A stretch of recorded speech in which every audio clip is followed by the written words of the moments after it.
Yeah. Yeah. All right.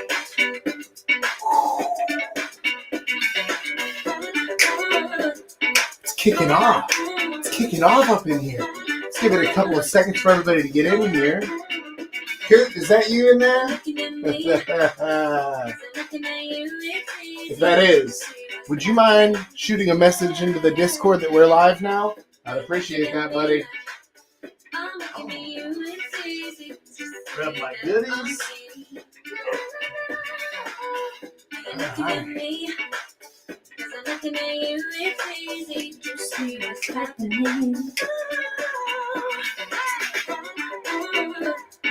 All right. You guys about ready? Let's go ahead and get started. Okay. So, welcome. Oh no, I've just made a terrible mistake. Okay. Welcome.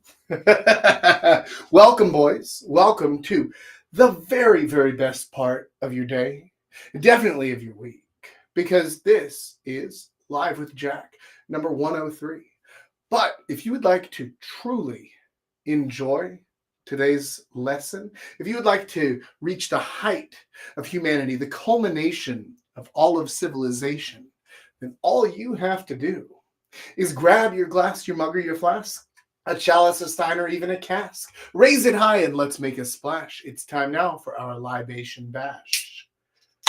Toast the night and enjoy the mood. Together now, we drink some booze. On your mark, let's not wait. It's cheers with chaps, so don't be late. Cheers. Ah, magnificent. So, that was a good one. You guys ready for a cheeky second sip? The second sip is the secret sip. This is only for the guys who get here on time and early. So good. I forgot how good that was. All right. Cheers to you, JJ. I've been running myself ragged for this last week. And here's the thing. Actually, over the last week, I've been having a really hard time, personally.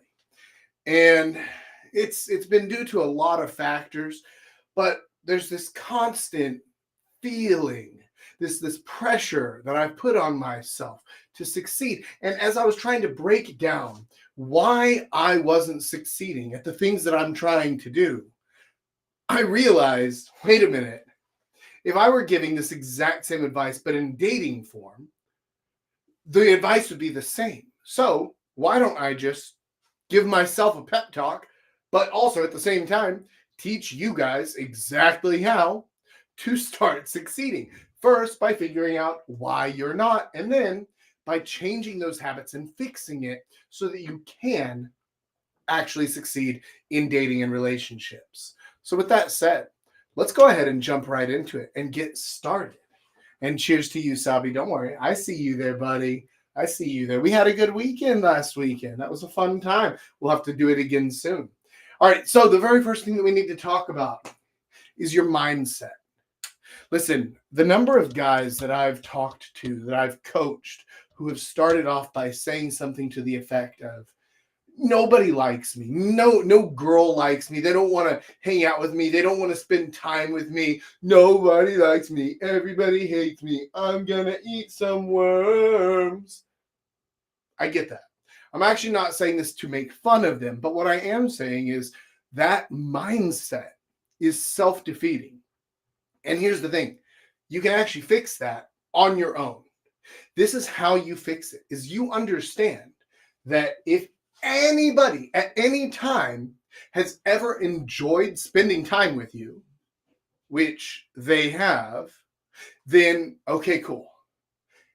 At least some people like you. Now, if some people like you, then that means you have good qualities and good things to offer, right? So we can understand that. Okay, sure, Jack. So what? All right, so here's the thing, is that prior interest, people who liked you before, people who were interested in hanging out with you before, spending time with you before, that tells us for sure that some people like you the way that you are now. Okay, good. So this is good news. This is great news, because that means that the product itself is not the damaged issue. The problem is in the packaging, because you currently have all of the potential interest, people who would enjoy hanging out with you and would enjoy spending time with you and hanging out together. Okay, Simba, come here. Come here, Simba. Come here. All right, buddy. All right. The joys of having a home studio, right? So, past interest does mean that there is potential interest in you in the future. But Jack, here's the thing. The people who liked hanging out with me before, that was like guys, or that was my friends or my buddies or coworkers or something like that. Okay, cool. So here's the thing. Are you acting differently around them than you are around the girls who you want to spend time with? That's a good question to ask. Maybe you are, and that might be the problem. Or maybe you're not, and that might be the problem. We're going to find out more about how to actually solve that problem later. But the first thing that you need to understand is that it's not that everybody hates you. It's not that no girl wants to be with you. It's that you don't yet know, one, who you're trying to talk to, and you don't yet know, two, how you're trying to package yourself so that they can like you and enjoy spending time with you. We will solve those. But the first thing we have to break is this mental mindset that nobody likes you, and that is simply not true. So we have to actually start understanding packaging. This is one of the most important lessons that you'll ever learn. Don't believe me? Let's look at the business world, because all men understand that numbers don't lie. And at the end of the day, a successful business is a successful business, right? Well, what about when that's not true? Or what about when packaging makes all the difference? Literally, the difference between a failing business and a thriving, massively successful business. Story time. So there was a whiskey company years back, and they tried to come out onto the market with a budget whiskey. They made just honestly kind of the cheapest, crappiest whiskey that they possibly could, that they could reasonably get away with. It was still technically safe for human consumption, and sell that as bottom of the barrel swill whiskey. They wanted to undercut the market by beating the prices on the low end. That whiskey was called Crown Royal. Well, I don't think it was actually called that at the time, but still the same whiskey. They were failing though. It didn't work for them. So what did they do? Did they go out of business? No, they just changed the packaging. Literally changed the packaging. They took the same budget whiskey, the same crappy bottom of the barrel swill, and then they put it into tiny bottles, and they put that into a purple velvet bag. So every time that you bought a bottle of Crown Royal whiskey, you would get it in this little velvet bag, and it looked high class. It looked fancy. The bottle looks nice. The logo is beautiful. But the fact is, it's still the same shit whiskey. But now, instead of trying to sell it for $4 a bottle, they started selling it for $40 a bottle and positioned themselves as a moderately high-end whiskey. All of a sudden, business went through the roof. Why? Packaging. They didn't understand what people wanted to buy. They thought that people wanted to buy whiskey based on the price of the whiskey, basically to get more fuck for your buck. But that's not what people wanted at all. They wanted whiskey for the status, for the look. If they wanted just shit whiskey to drink, then they would have any old thing, right? They would just have like Commander or something like that. But that's only for people who are drinking at home. That's only for the alcoholics. No. If I'm drinking at the bar, I want the purple velvet bag. I want to look fancy as I'm drinking my shitty whiskey from a fancy little highball glass, right? That's what people actually wanted. So when they just changed their packaging, repositioned the way that people looked at them, they were able to completely change the way that the market reacted to them. So, lesson to be learned here is nobody likes me. No, not true. It's possible, though, that people don't like the packaging that you're offering right now. And before we get any further, let me go ahead and address this concern, because every now and then I'll say something like this and somebody will tell me, Jack, I just want to be myself. Okay. First of all, that's not a thing, right? Like, the Crown Royal whiskey is still just the same whiskey. Nothing inside of that bottle has changed one bit. Now, the packaging on the outside of the bottle changed. And the same is true for you. Nothing on the inside of you needs to change for the packaging to be different. And I'm not just talking about how you dress, how you look. I'm talking about literally your total package of how you act, which parts of yourself you show to other people, which parts you don't, which parts you highlight, which parts you downplay, how you present all of those things. That's your packaging. Right? So you're still going to absolutely be yourself. But let's take this a quick step further before we get back on track. People who say, I just want to be myself. My question is, who is that? Is that the version of you that you are at work? Is that the version of you that you are around your friends? Is that the version of you that you are around your grandmother? Is that the version of you that you are when you're drunk at home at 2 a.m. and watching Roadhouse for the 30th time this week? Which version of you is you? Because if it's all of them, that's true, right? But also, it's none of them, right? Because not any one of those is entirely you. So, understand this. You get to choose which version of yourself to show people. That's not being dishonest. That's not being incongruent. That's being real. That's actually showing them the parts of yourself that they need or want to see. The same way that you do at work, right? The same way that you, no matter what your job is, the same way that you do with your family members, the same way that you do with your friends. There are parts of yourself that you hide from your friends. There are parts that you hide from your family. There are parts that you hide from your work. And there are parts that you show all of them. And fun fact, all of those parts are different. They're all still true, and they are who you are. So understand, I'm not telling you to try and be somebody else or to try to be fake or anything like that. In fact, quite the opposite. I'm saying be very intentional about who you are, because that is packaging. Now, the last thing that we need to touch on before we move further into the actual strategies towards success is understanding this key factor. Rejection is not failure.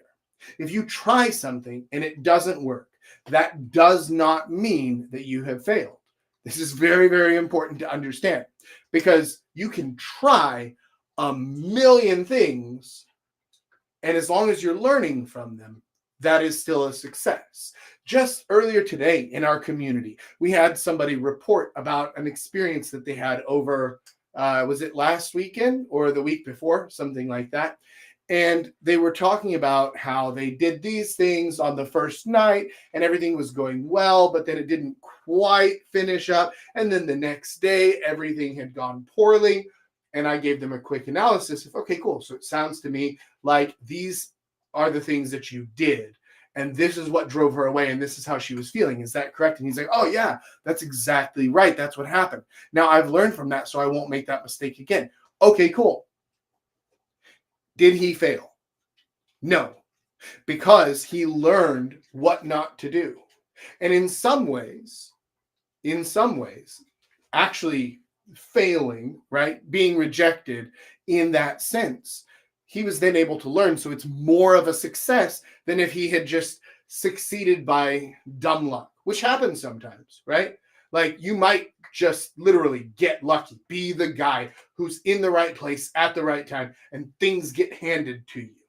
That's why the worst stockbrokers in the world are the ones who had success whenever they were just getting started. Like, they just got really lucky, and through sheer dumb luck, they managed to make a few really good trades and were very successful, but they didn't understand why. They didn't understand what was happening.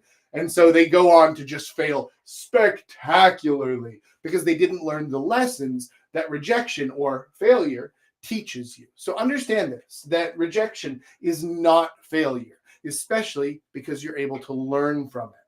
So it's okay. If you go out there, you get rejected, you try things, you fail, give yourself permission to do that. It's totally okay. In fact, it's expected, natural, normal, and most of all, helpful, because you learn what things work and what things don't, right? Okay, great. Now, let's move on to the actual strategy. What does our setup look like? Now that we've got our mindset done and we have accepted who we are, that there are people who like us, that it might just be a packaging issue, and that rejection is not failure. Now that we know all that stuff, how do we actually figure out what to do? How do we know what to try? Okay. Let me be very real with you. You are running ads right now. You are running ads. Everywhere that you go, everything that you do, literally everything you do, in any sort of public place or in any place with other people around, you are running an advertisement of yourself. Now, it might not be a very loud advertisement.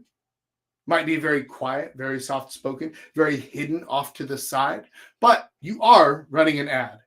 I feel like if we look at this from a business perspective, it takes away some of the more personal nature. People get very personally attached to things like this and feel like, oh, but Jack, it won't work for me, or oh, but rejection for me, oh, it's going to break me, or something like that. So instead, let's look at it from a business point of view, because this makes it a lot easier to see clearly. So here's the thing. You are running ads right now. You're literally running ads for yourself. You're a walking billboard for people to like you. That's it. Or whatever your goal is. Or for people to respect you. Or for people to follow you. Or for people to, whatever your goal is, you are currently running ads for that. Now, if you're not doing it intentionally, then you're probably not being very successful at it, right? You need to understand this all the time. Everywhere you go, everything you do, people are or aren't noticing you, but you are running ads. Now the question becomes, if your goal is to get girls to go on dates with you, if that's your goal, and you're running ads to try and make that happen, there are different kinds of ads, right? There's like the banner ads, which is basically just you being present in places. And then there's the more in-your-face ads, things like YouTube ads or Instagram ads or something like that, where it's direct to the person. That's basically like a cold approach, right? Now, if you're running ads and you're not getting any results at all, does that mean that advertising does not work? No, obviously not. Advertising clearly works the same way that cold approach clearly works. Different strategies clearly work because people have made them work before. Oh, okay, cool. So then what's the problem? Is it the product itself? Well, no, because remember, prior interest also means that there is potential interest in the future too, right? All right, cool. So with both of those things cleared away, that we understand prior interest means potential interest in the future, and we understand that the actual channel itself, whether that's cold approach or online dating or anything like that, people can make these things work. Then we just have to figure out, all right, cool, what's the packaging that is needed to do that? This is one of the places where a lot of guys get really tripped up and they're like, oh, but it's only for the 9s and 10s and the rich guys and the famous guys and the muscle guys, and it sucks, I'm not one of them. Okay, cool, I hear you. But that's not true, is it? Right? Because, right, if I've been able to succeed at this, pretty much anyone can. Old, got a pot belly, got a bald spot, got a dog who interrupts my streams every 30 seconds or so. All right, go. None of this screams rich, famous, muscle bound. None of those things that guys get tripped up on, saying, oh, well, that's what you have to have in order to succeed. So then if I've been able to make this successful, why? How? Packaging. It's purely all about packaging. That's literally the whole thing. The rest of it, yeah, sure, it helps, right? It would be much easier for me if I were taller. Yeah, it would be much easier for me if I had all my hair, of course. It would be much easier for me if I were independently wealthy, if I were a crypto millionaire, if I went to the gym 7 days a week and I was just stacked like Arnold. Yeah, it would be easier. It would. But it's not necessary, right? It's the same way, again, remember, taking it back to ads, it's the same way that an ad with $1 million production budget has a better chance of being a successful ad, but it doesn't guarantee that it will be a successful ad, right? And it could completely flop. Whereas something done by Kanye, where he just talks into his phone, that could succeed. Low production budget doesn't mean it's impossible to succeed. It means you need to match the packaging to who you're targeting. Okay? And that's the important part here, is that targeting is everything. Because any product advertised to the wrong person will fail, right? You can who's the Kardashian who makes like fucking billions of dollars in cosmetics? I get them all confused because they're all different K's, but whichever one that is, Chloe or Kylie or whatever she is, that Kardashian who makes billions on makeup sales, look, check it out. Her product might be great. It might be shit. I have no idea. Why don't I have any idea? Because they don't advertise to me. Why don't they advertise to me?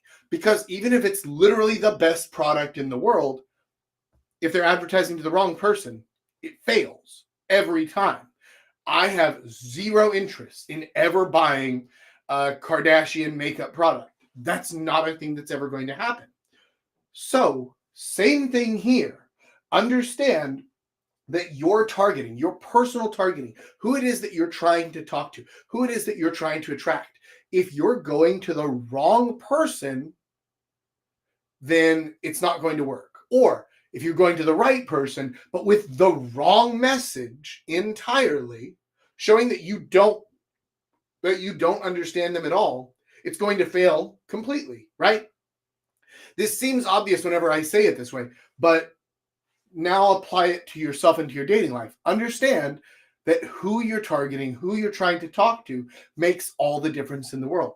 Because if you are designing yourself, your system, as we've talked about before, I don't think we're going to have time to really get deep into this today. But if you're designing your system to attract a certain type of girl, but you keep approaching a different type of girl, it's not going to work. Your targeting is wrong. Your packaging is wrong for that target. So you need to make sure that you understand who it is that you're targeting. Now, one of the other things that I want to point out here is for our strategic setup, before we get into the actual scientific method here, which is literally the scientific method. But before we get into there, understand that nothing is wasted. This ties back into this, which also ties over here into this. All of these things are all connected, but understand that just because you suck at the beginning, and you will, like, that's okay. It's all right. There's no shame in sucking. Just because you suck doesn't mean that you're wasting time.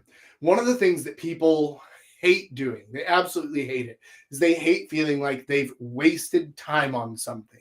This is why a lot of people will say, like, I want to run my own business, or I want to make a YouTube channel or be a YouTuber or something like that. And then they'll say, oh, but what if I do all of that and then nothing happens?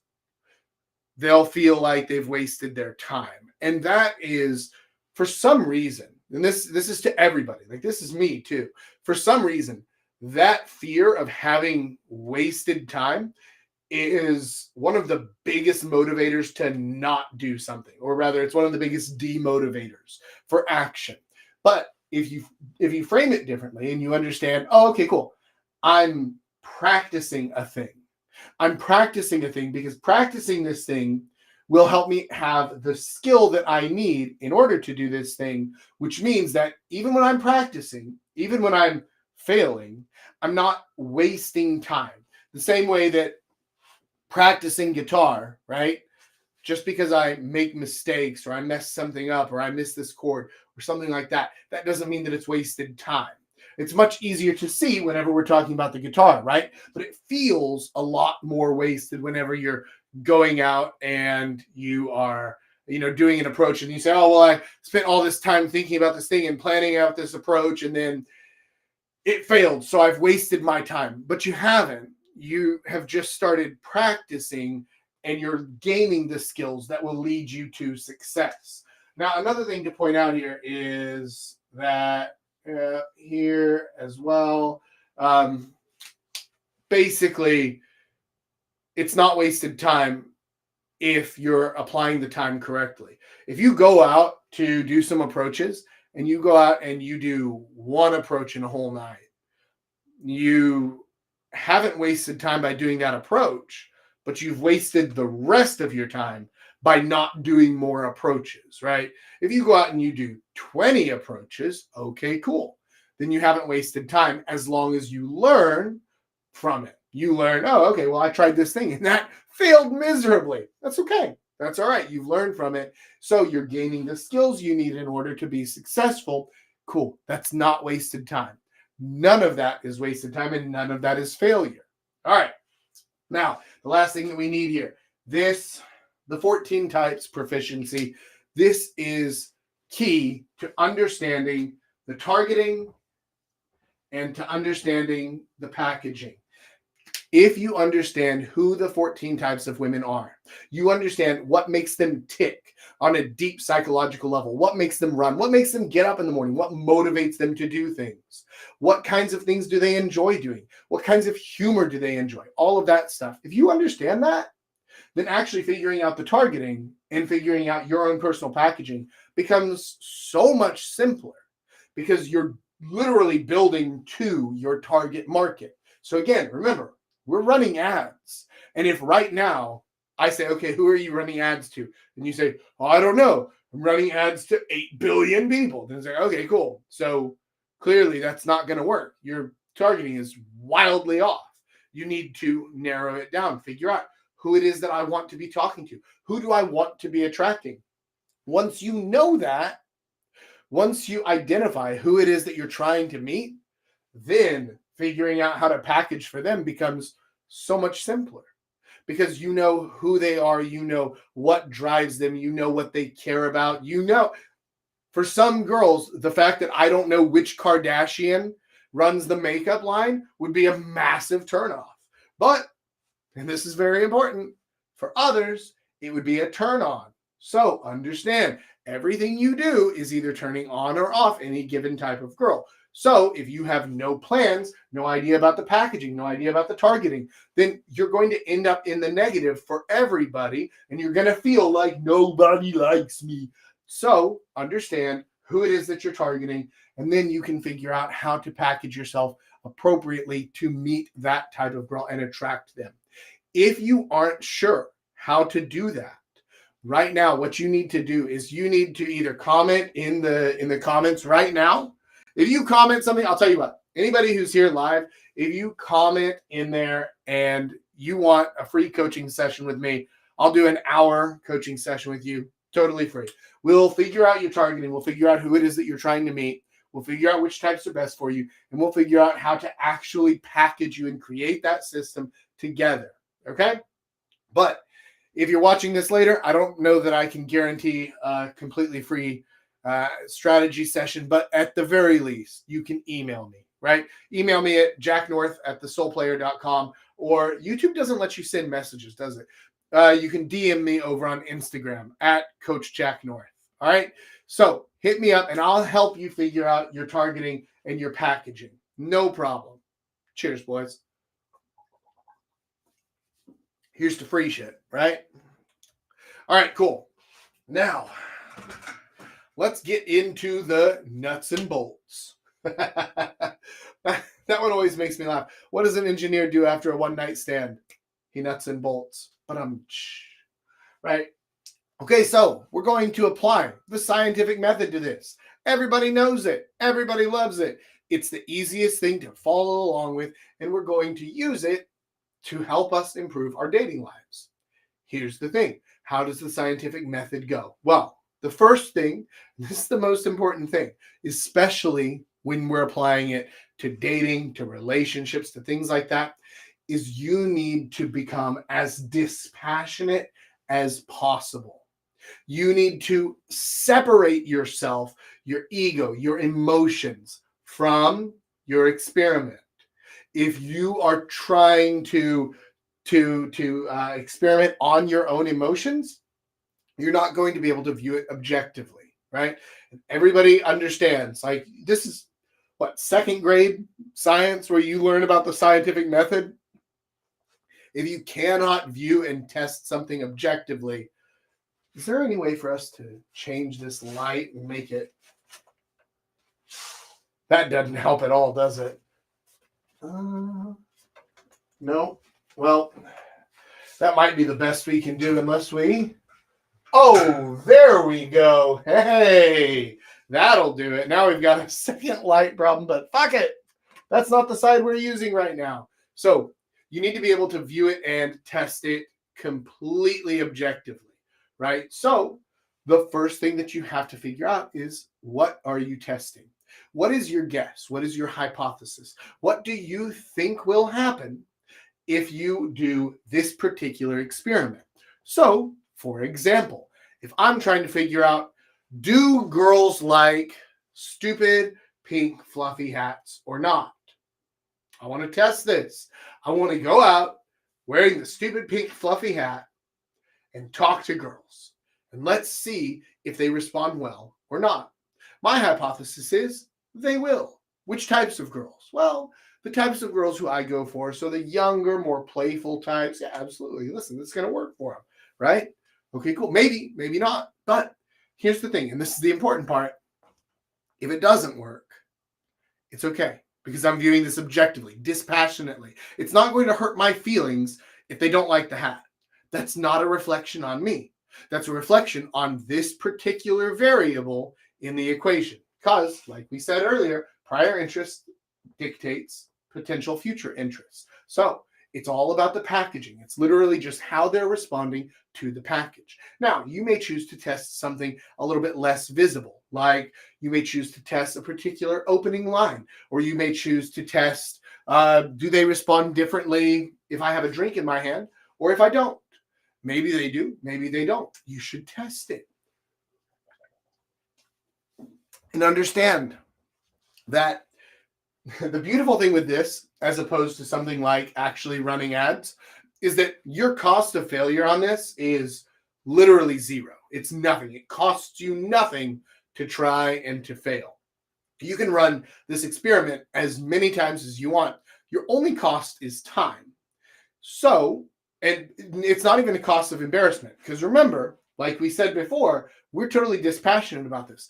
We are testing a hypothesis. We're testing a variable. We aren't testing ourselves. No. This isn't about whether or not she'll like me. This is about whether or not she likes the packaging. Okay? So your cost of failure is zero. It's literally just the time to do the test. Okay? And then you're going to vary your variables. I know. Papa Jack, you're such a wordsmith, truly the voice of a generation. You need to change things up, try different things. If something's not working for you, then stop doing that thing. Try something else instead. If you keep going up to girls and you keep going up to girls in the grocery store, and every time you go up to girls in the grocery store, you say something and then they scream and run away. Okay, cool. What is this telling us? This is telling us either that the grocery store is very much the wrong place for you and for the message that you're trying to give off, right? So the packaging is wrong, or the targeting is wrong, or it tells us that, well, maybe it's just the targeting is wrong, because that would be location, right? Or wrong types of girls. But if they're screaming and running away, my guess is it's something about the packaging. Maybe you are terrifying them when you walk up. Okay, cool. So maybe change that variable. Stop doing the thing that is failing so miserably and make some adjustments to your variables until you find something that is less bad, right? Because as I'm going to get into this a little bit later, but whether something is successful or not is only viewed in comparison to the previous thing, right? So is a YouTube channel with 1,000 subscribers successful? Well, compared to what, right? Is it successful compared to Mr. Beast? No, but is it successful compared to most people? Yes. Is it successful compared to where it was last month? Maybe, maybe not. That's what determines whether it's successful or failing. Because all that we're doing is we're just improving. There is no absolute success. There is no end game to this. Well, I mean, there's a separate thing. There is no 100% to this. There's literally not a single person in the world, not one, who is attractive to literally everybody. So understand that there is no 100% mark, right? Same way, if we're going into the realm of science, there is no, to the best of our knowledge, way to travel at the speed of light. We can travel approaching the speed of light, but nothing else can ever hit the speed of light. That is simply impossible. Same thing at the bottom, right? There is no absolute zero in temperature. That simply does not exist. It's not a thing that we can create. Okay, cool. You can approach absolute zero, but you cannot reach it. Same thing here. There is no absolute, this is perfectly successful every single time. That doesn't exist. Same thing. There is no absolute failure every single time, no matter what. That does not exist. Now, where you lay in that spectrum is a matter of how much have you refined your targeting, your packaging? How much have you practiced? How much have you improved your skills? How much have you put into actually figuring out how to do the thing? If you're spending your time worrying about it instead of actually doing the thing and instead of testing the thing, then that is actually wasted time and you're not going to get anywhere with that. But by testing these different variables against one another, then you can determine, is it moving up or is it moving down, right? Did they scream a little bit less this time? Okay, cool. That's moving up. Awesome. So we at least know that this variable becomes our new control, right? So understand this, that we aren't exactly looking for the formula for success that will work every time. Because like I said, that doesn't exist. What we are looking for as we're testing these different things is we're looking for 1,000 ways not to do it. After successfully creating the incandescent light bulb, somebody asked Edison if he felt like a failure for having failed to create the light bulb 1,000 times before, because he had famously failed 1,000 prior experiments. And he said, no, I didn't fail 1,000 times. I found 1,000 ways not to make a light bulb. Each one of those was a success. That ties back into rejection is not failure. That ties back into practice leads to skill, which means that it's not wasted time. That ties into actually putting in the work and the effort and the iterations to do it. But it's still not wasted.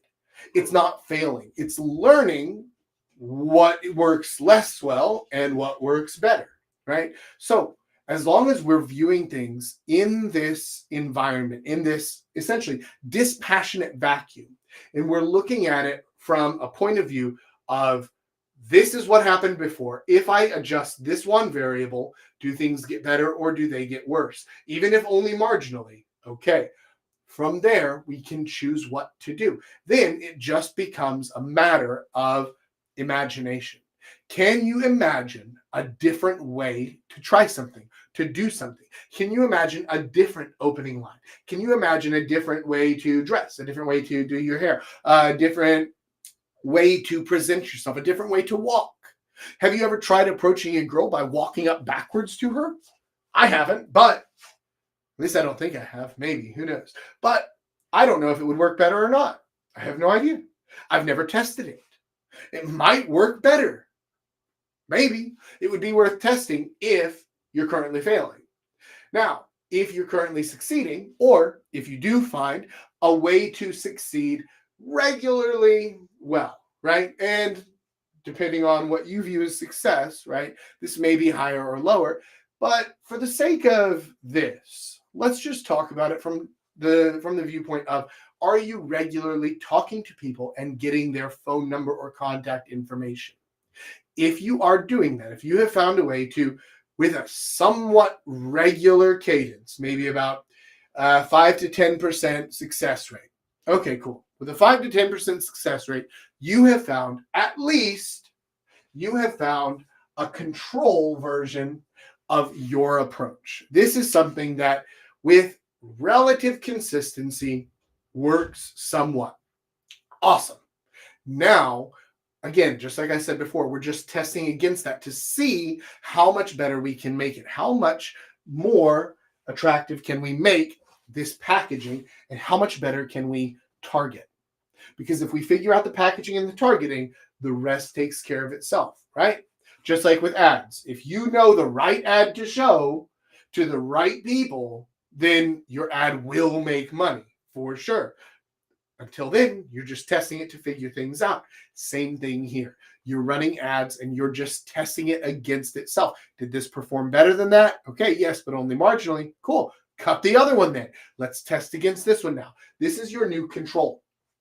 Now, whenever you're testing something and you're not sure whether it's going to work or not, come on, I'm trying to sort out this light thing. All right, fine. Fuck it.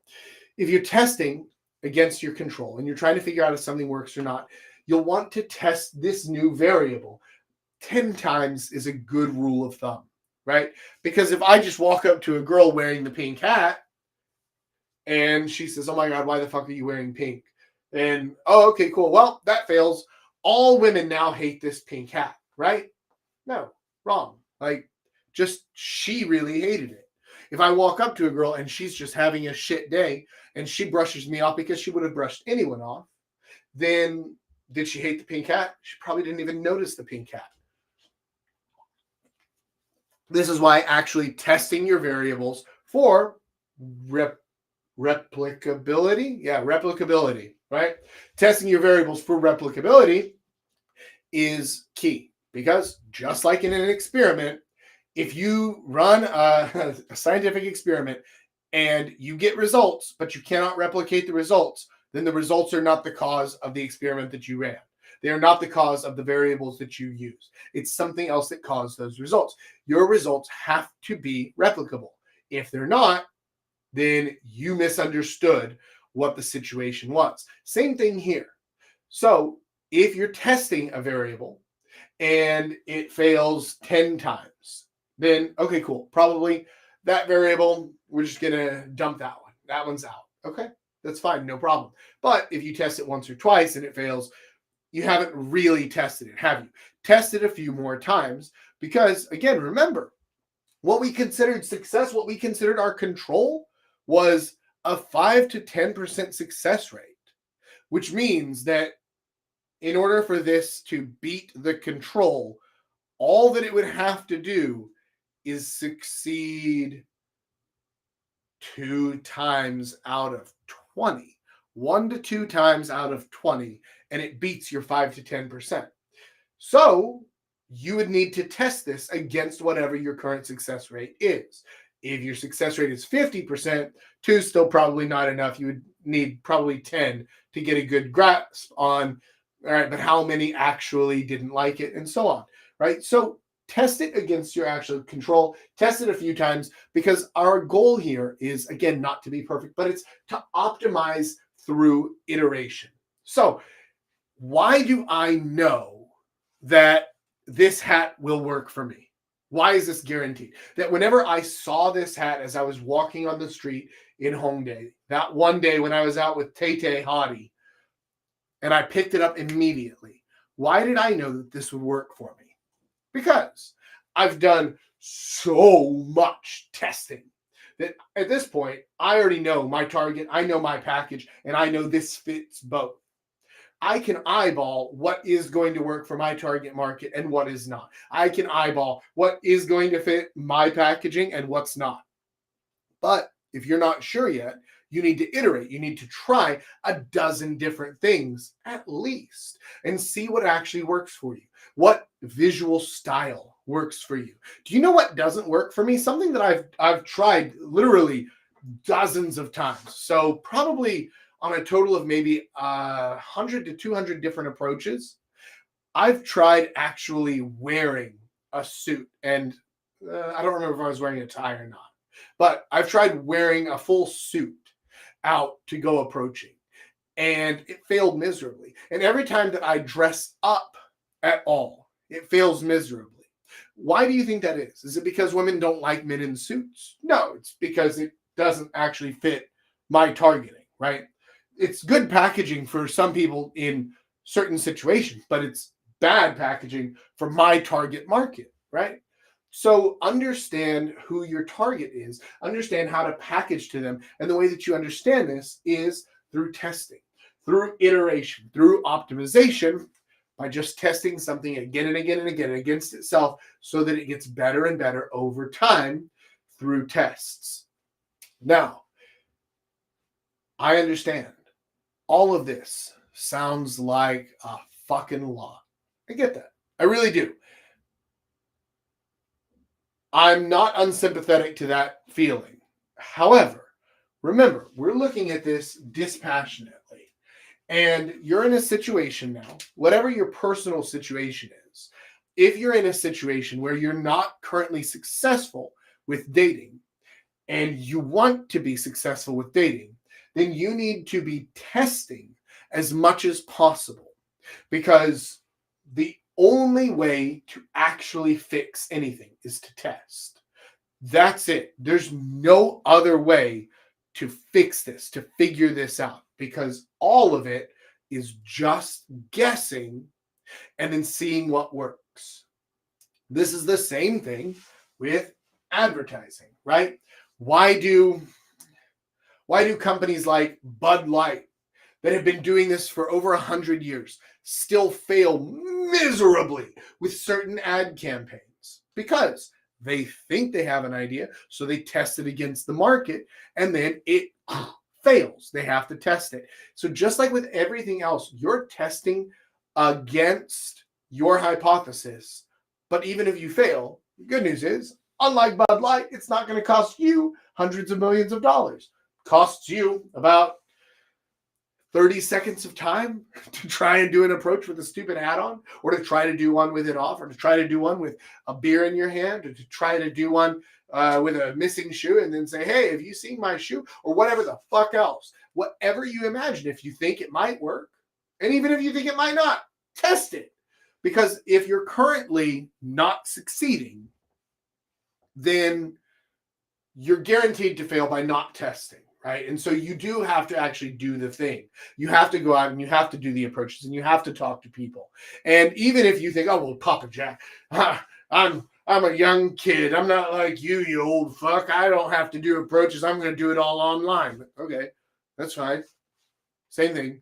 Online dating is the exact same thing. You have to figure out, who are you targeting? You have to figure out, how are you going to package it? That's your profile and your messaging. Then you have to actually test all of that stuff and see what works for you. Oh, and then you may have forgotten this part, but you still have to actually get her out on the date or get her back at your place, which means, oh, it's the same as all the other stuff. You still have to test all this stuff in person with a real human, just like us old people used to have to do. Like, my point is, you have to do these things at some point if you want to be at all successful with dating.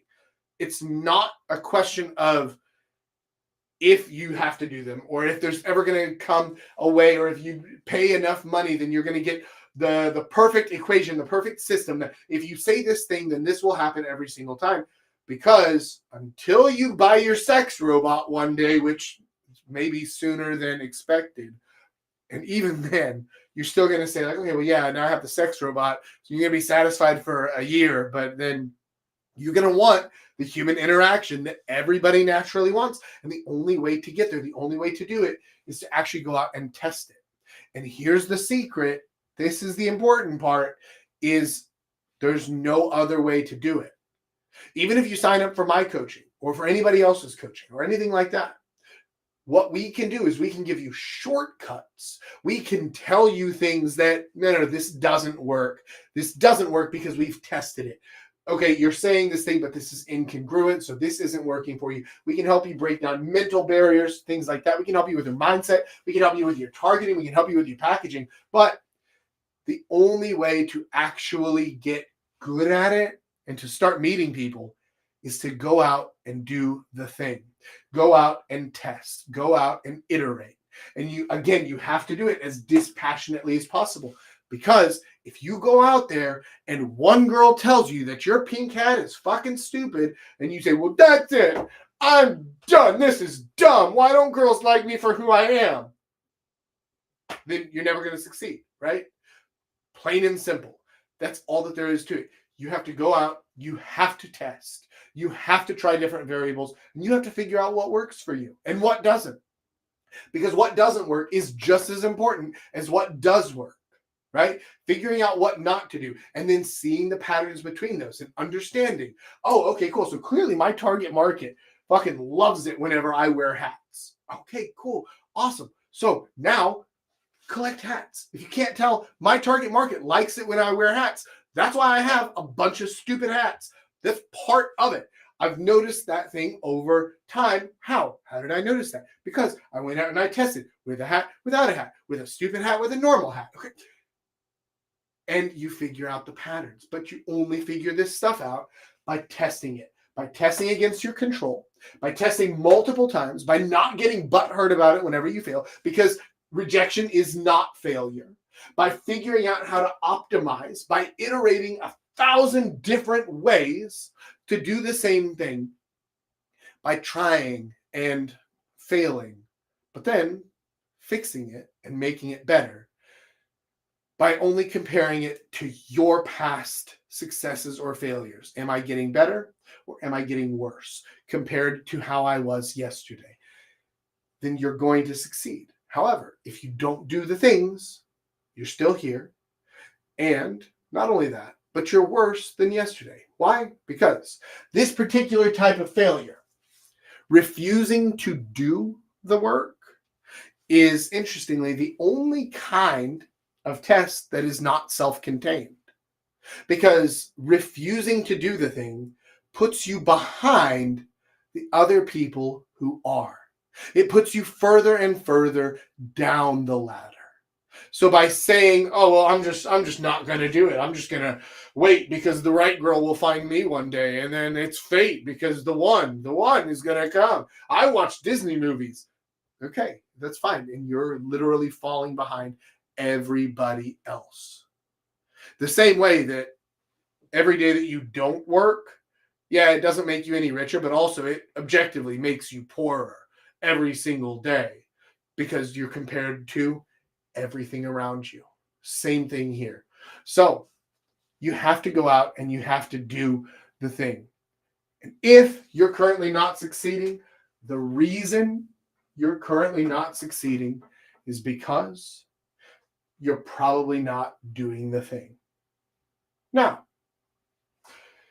with all of that said, and that nice, happy, positive note, but the good news is that if you do go out and do the things, then, even if you're getting rejected, you're not failing. You're finding out what not to do. And if you go out and you do the thing, you're practicing, so you're developing skills, so it's not wasted time. And if you're going out and doing the thing, then you're testing a lot of variables and finding out what does and doesn't work.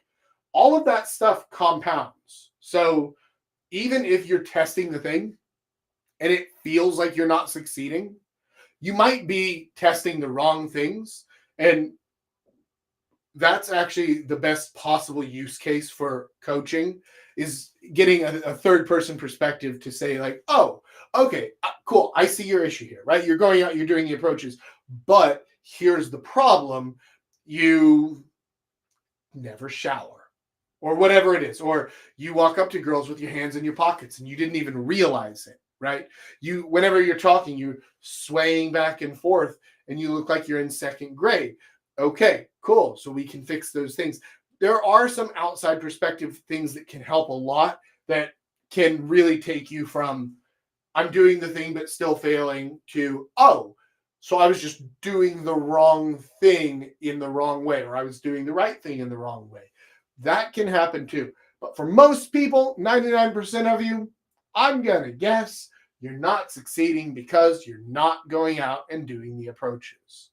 All right. So, with all that said, and me basically unselling my own coaching services, saying it's really only useful and worthwhile for the people who are going out and doing this stuff and who then want to level up quicker. Everybody who's not doing approaches, like honestly, you're free to sign up with me, right? I'll take your money, I guess, but it's not the best use of your time at all. You should be doing the approaches. That's it. With all that said, let's move into today's Q&A. Ooh, have a nice beer for that one.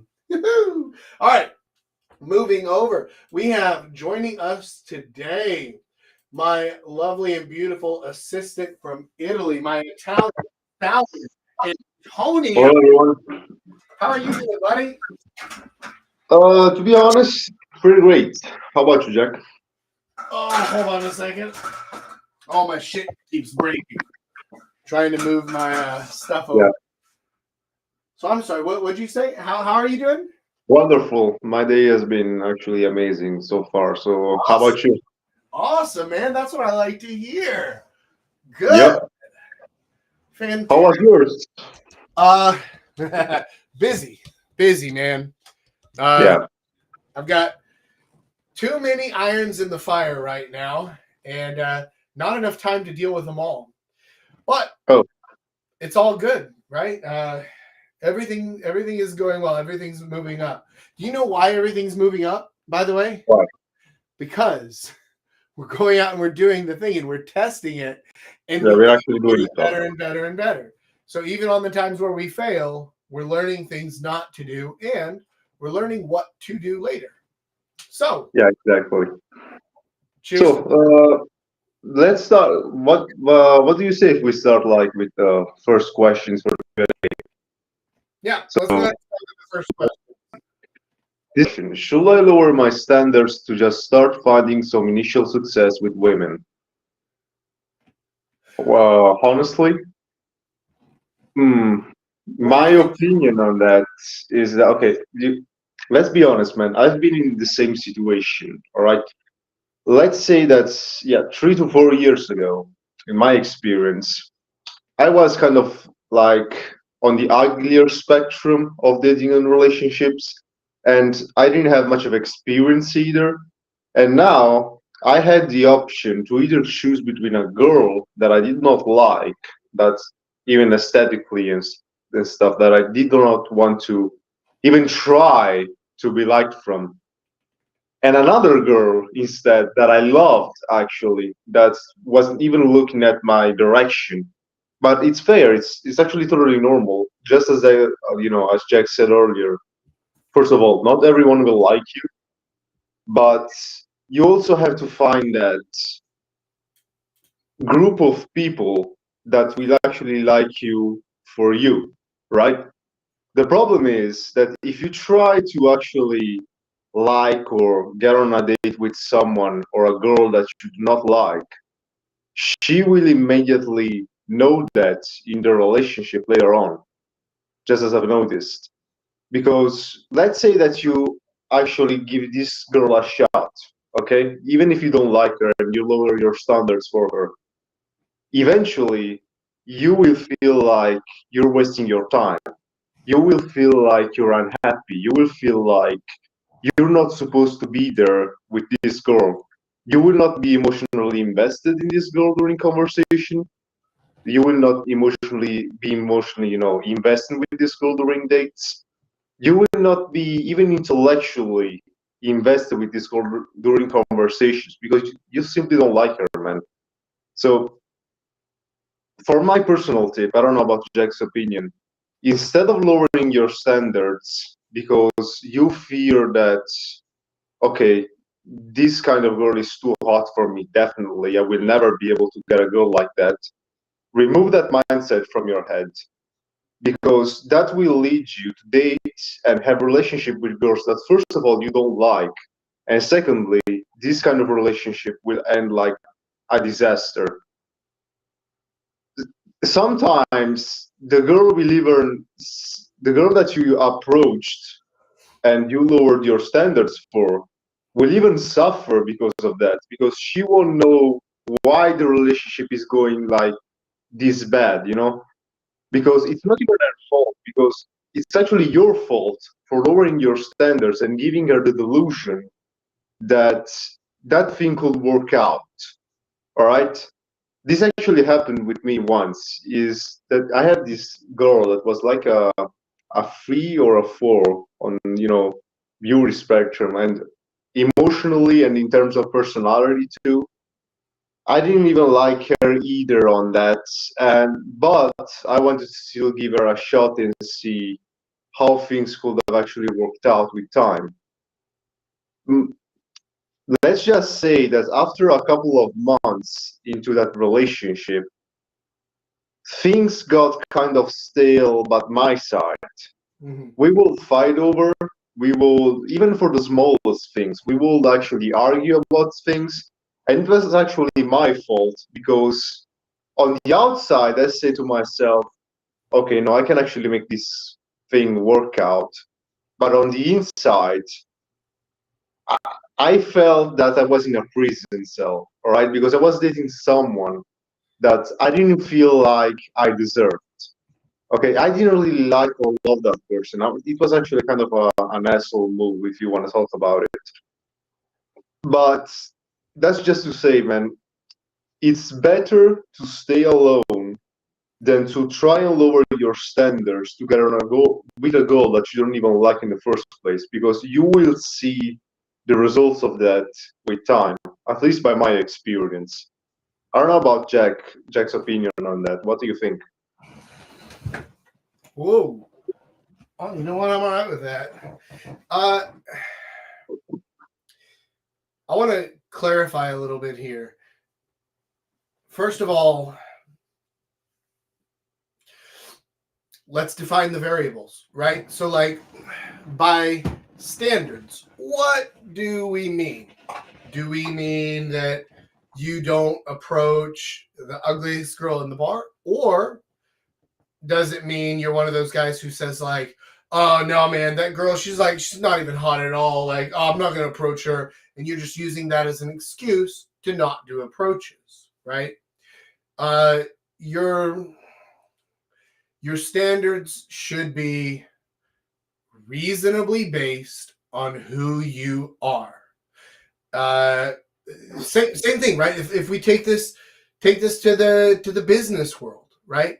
If I'm selling a microphone that nobody is buying, then do I get to raise my prices?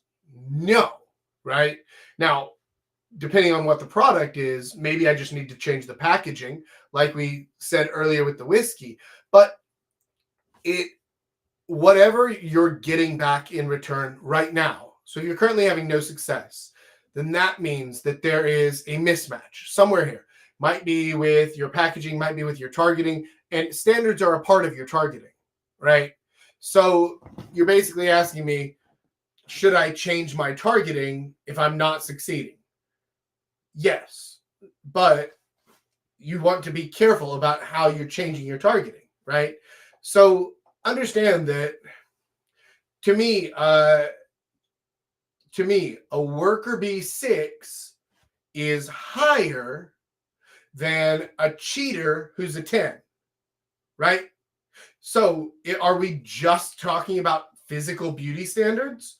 Because if you're only talking about physical beauty standards and nothing else, then you've completely misunderstood targeting, right?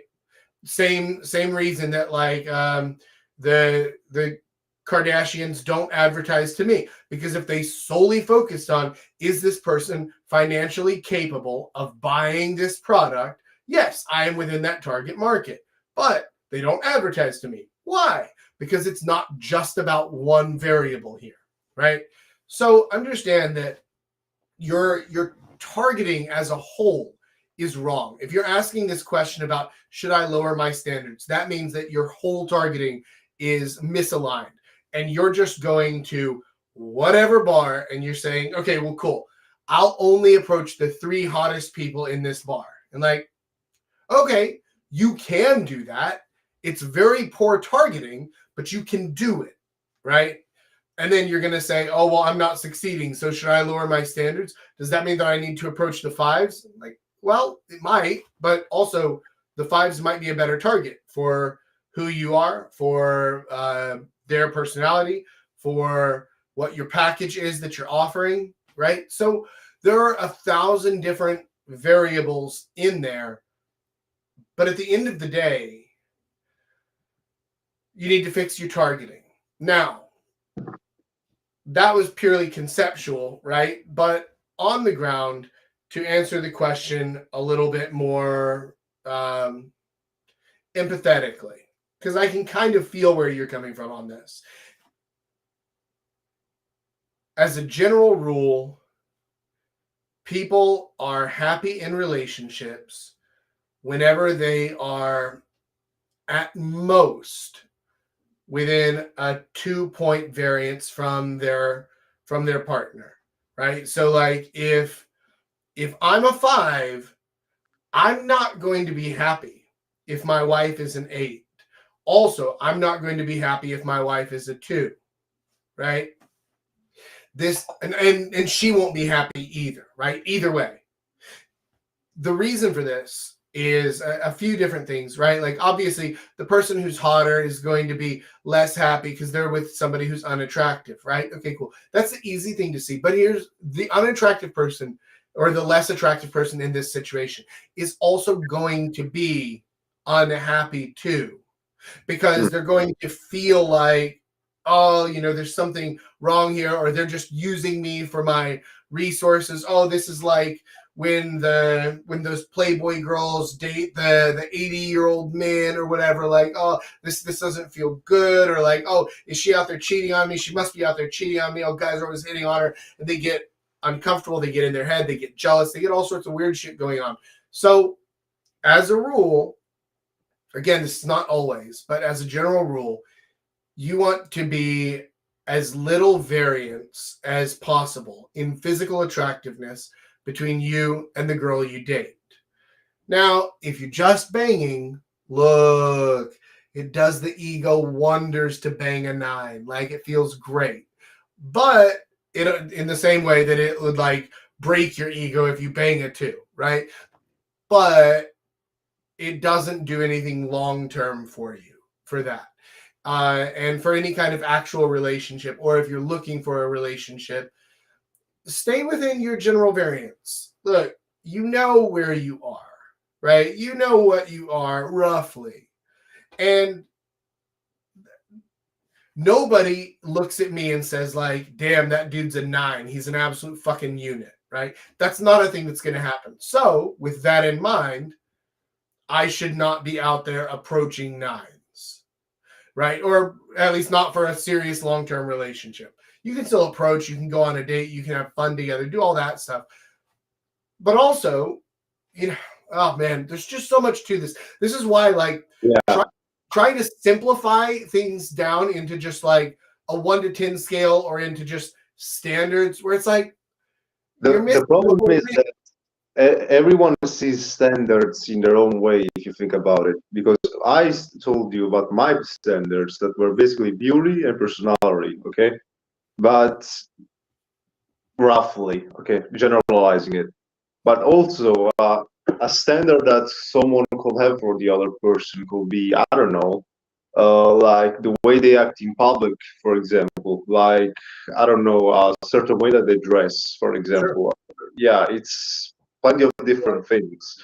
Or any other intangibles. If they're funny, listen, if a girl is funny, that doesn't do anything for us. We're just like, oh, she's one of those. Okay, fine. But if a guy is funny, that basically adds 2 points for him. Same thing with guitar, right? Like music. If a guy can like sing really well, or if he can dance really well, or if he can play the guitar, I don't know why, but those 3 are the most important. Nobody's ever like super turned on by how well you can play the clarinet. Like that doesn't fucking matter. But guitar, singing, and dancing, those three, those will absolutely add points to your overall score in a way that nothing else can. Like for women, uh, boobs can add like 1 point to a girl, right? If she just has like perfect boobs, then like that might take her from a 6 to a 7, but it's not going to take her from a 6 to an 8, right? Mm. But listen, I'm not even joking whenever I tell you that girls will absolutely add 2 points to you if you play the guitar, or if you're funny, or if you dance really well, or whatever. Like there are a lot of intangibles out there that can raise your score too. So keep all of that in mind. And short answer to the question, do I need to lower my standards? Yes and no. You just need to fix your targeting, right? Fix your targeting overall. Yeah. For second question, is that we have like, for guys struggling to attract women but are only using apps, what's the first thing that she'll try doing to get out of the dating app hellhole? Yeah, that's a good question. Like for people that struggle with Tinder or anything like that, this kind of apps. Would you say that if you think about it, it's way harder these days to actually get a date on a Tinder app than just go out and approach a girl in the first place outside or in a bar or anything like that? Because if you think about it, being girls that are more selective and stuff, they most of the times 90% of people that are in these dating apps, I mean, which you who are go ahead. male, they basically get just swipe left and stuff. The thing is that because girls are more selective, all right, what while you are like in a situation in real life where you approach a girl in a bar, for example, let's say that there's a group of guys and a group of girls, like, and the guys are discussing about sports and stuff, and maybe they just notice that there's girls over there and say, "Oh, should I approach these girls and stuff?" And yada yada yada and stuff. All right. The thing is that the girls in that bar will have like a limited selection of options where they can choose from and actually date and give a shot to a guy. All right. Like for example, let's say that there's 6 girls and 6 boys. They will have to choose between those specific 6 boys, right? In the app, instead, what happens? You have millions and millions of people subscribed to Tinder or dating apps or these shite holes like that. They have literally millions and millions of options they can choose from. That girl that is swiping left and right will not choose a 7, even a 7 or a 8 sometimes, just to make sure that she gets a 9 or a 10.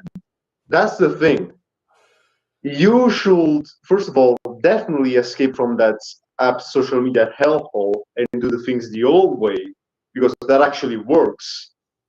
But how to escaping it is actually pretty simple. Like, wait, let me review the question. So for guys struggling to attract women but are only using apps, what's the first thing they should try doing to get out of the dating app hellhole? That's actually pretty simple for me as a question. Just stop doing that.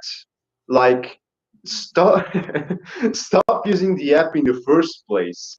Try to get more knowledge and doing stuff the proper way, the old way, the way that actually has worked for thousands of years on this earth. Like, you see, there's, I don't know, you like dancing, you want to go to a disco, for example. I'm giving a rough example.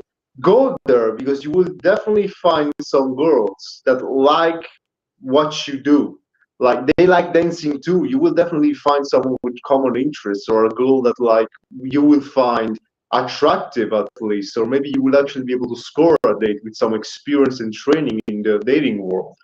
Don't just use these apps in the hope that maybe with some Photoshop or some garbage like that, you will be able to get some dates of that supermodel 10 that I will never be able to see in real life. I hope I can get her. I just Photoshop some stuff, yada yada yada. It won't work. All right, it won't actually work. The only way for me, at least, to actually get a girl properly is to get the experience and get the tools to actually be able to talk and approach girls in the first place. Let's say that, for example, you actually managed to get a 8 out of Tinder, right? She swipes right, and you guys talk to each other. What's the chance that with time you could actually probably lose the girl while talking, or something goes bad or goes off during one of your dates? That's like a 50-50 chance, right? Like no one or nothing could actually say what's going to happen there. The problem with Tinder is getting the foot to actually try and get and approach that 8 out of 10 girl. Because if they do not swipe right, you won't even have the chance in the first place. While instead, if you go to a bar or go somewhere else, you will actually be able to have a chance because the option is way more limited, and the girl will actually give you a shot and see if you're actually worthy of her time. I don't know what Jack, thinks about this, honestly. The thing with dating apps is just like everything else in the world,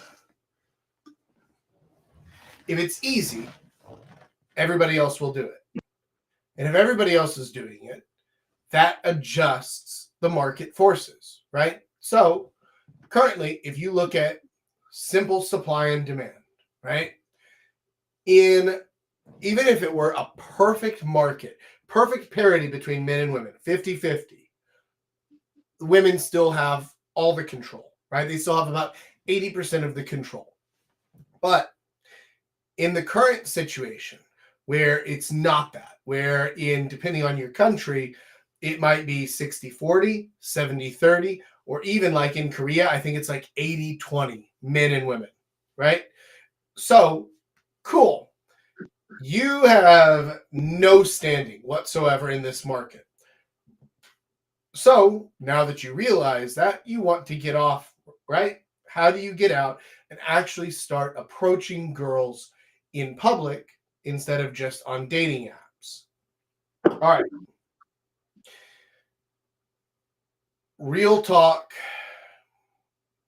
I'm going to give you the short answer first. And then I'm going to give you a couple of exercises that you can do to actually make that effective, right? The first thing that you can do, the first thing that you have to do is you have to choose something that you are willing to do and actually commit to. That even if you suck, you're going to just do the thing, right?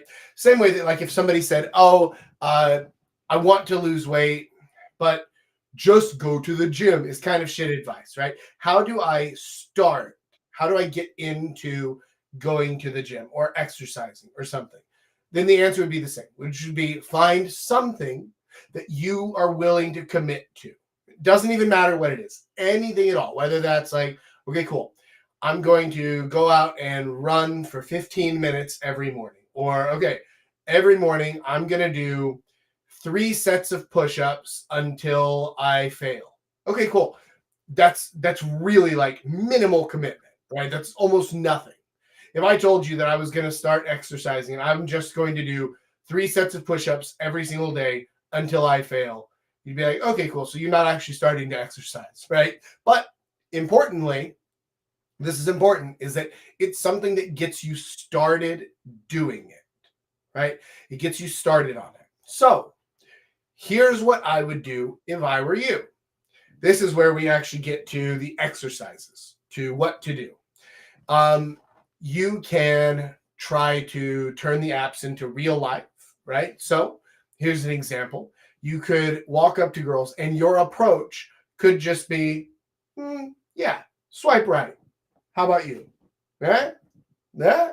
And then they know what to do, right? Because everybody knows about the dating apps. Even if they're not on them, they know, right? And then if she laughs and she's like, yeah, swipe right. Then you introduce yourself. Great. You start a conversation. So that kind of blends the two. Or here's another thing you could do. Every day, right? Let's say that you just Google up 100 great Tinder openers. All right, cool. But we're not going to use them on Tinder. We're going to go out and we're going to use one of these lines every single day on just someone, right? Okay, cool. And then the important thing here is on both of these, yes, you're kind of building the app into real life, but you're also removing you from it. It's a joke. So even if they like, I don't know, swipe left, or if they just like laugh and run or walk away, whatever, it doesn't feel like an ego thing because it's a game. It's just fun. It's just silliness. Same thing with the line is you don't feel personally rejected. You feel like, oh, well, the line was shit. Okay, cool. And it takes the ego out of it. Because for a lot of people, the reason that they don't want to do the approaches is because they're scared of the rejection, because it hurts the ego. Okay, cool. But if I'm offering somebody else's line and then it fails, then I don't care, right? Same thing is like, if you're working at a retail store and somebody comes in and they say, oh, your store's t-shirts all suck. You're like, okay, right? It doesn't matter. There's no ego to it because you don't care. It's somebody else's stuff. So you find ways to remove the ego from it. Figure out what the problem is that's stopping you from going out and approaching, and then find a way to work around that. Because once you get in the habit of doing the thing, and once you realize, like, oh, wait, even if it was my line, that still doesn't hurt, right? It doesn't fucking matter. There's no cost of rejection here. It's fine. Then you'll feel a lot more comfortable with it, right? Yeah. So that's what I would do. Find something small that you're willing to commit to, even if it's just, I'm going to talk to one person today and use this one line, or I'm going to go to one person today and say swipe right or swipe left, right? 5 words. Okay, cool. Neat. And I don't even have to think about what to say whenever I walk over, right? It's the game. Swipe right or swipe left. That's it. Okay, cool. Then now I know what to do, and it takes the thoughts out of it. It takes the emotion out of it, the ego, whatever it is that's stopping you. Find a way to work with that. Yeah, it's incredible how, if you think about it, that most people will immediately just ditch everything and about their own product or themselves, even the dating and relationship side of things, just because one person rejected them, while they do not see like 10 to other 20 people will actually be more happy to get to know them, if you know what I'm talking about. Like, we actually just concentrated on the negative things or the rejection itself. Like, we will want everyone everyone to actually accept or like what we do and what we are as people. Yeah, that's maybe because we are actually just wired this way, or I don't know about that. It's something that I've noticed also about myself. For the third question instead, we have what advice would you give to a guy who's attracting girls and finding success, but isn't attracting that girl that blows him away and screams long-term GF or wifey to him? Is it just a volume game, or is it a matter of fishing in the wrong spot? I'm sorry, read that one more time.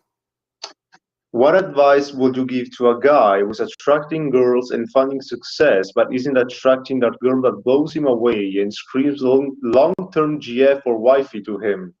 Is it just a volume game, or is it a matter of fishing in the wrong spot? Yeah, I mean, like, your packaging and targeting is off. Right? Like that's 1,000% what it is, right? Like if let's say that you're a fitness coach on Instagram, okay, and you want to build up a follower base and a client base of guys who want fitness coaching. All right, cool. If the only people who follow you are dirty old women and gay guys, what does that tell me? Right? That tells me that your packaging and your targeting is completely missing the mark. It means that you're posting pictures that people are finding sexy, not that people are finding like, oh, this is really useful fitness information, right? So your packaging is completely wrong. Same thing here. If you're going out and and you're only attracting girls who just want to hook up and then leave, then okay, cool. So you're giving off fuckboy vibes, right? You're doing fuckboy packaging. Well, change your packaging or your targeting, right? Because fuckboy to a prude is husband material to a husband hunter that's a reformed slut, right? So the same packaging to different targets is going to come across differently. So if you figure out who it is that you're trying to target, and you're only attracting the hookup version of that type, then your targeting is right, but your packaging is wrong. If you're attracting the wife girlfriend type, but of a different type, then your packaging is right, but your targeting is wrong, right? Like, so figure out what the issue is. Where is the disparity there, right? Where's the breakdown? Because if you can sort that out, the packaging, the targeting, and remember, like, targeting is not just who you're trying to meet, but also where you're going to meet them, right? Because, all right, if I'm looking online, let's again go back to running ads. If I want to run ads online, I want to advertise to people who work in tech. Okay, cool. Where can I advertise to people who work in tech? Well, people who work in tech are on Instagram. People who work in tech are on Facebook.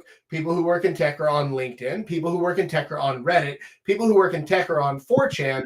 And all 5 of those have completely different types of people who work in tech.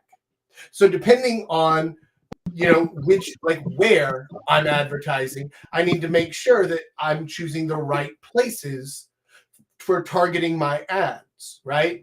And also make sure that the packaging fits the targeting.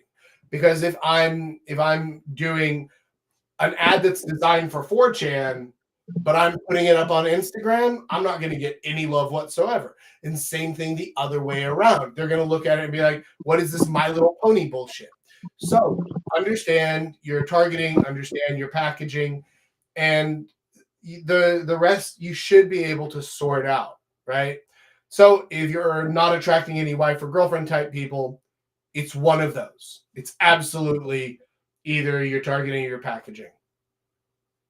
But can you ask you a question? Like, yeah, in your experience, what would you say are the distinctive traits that make you instantly recognize like a husband hunter to a prude, or let's say, I don't want to say, yeah, maybe slut to another kind of or type of woman.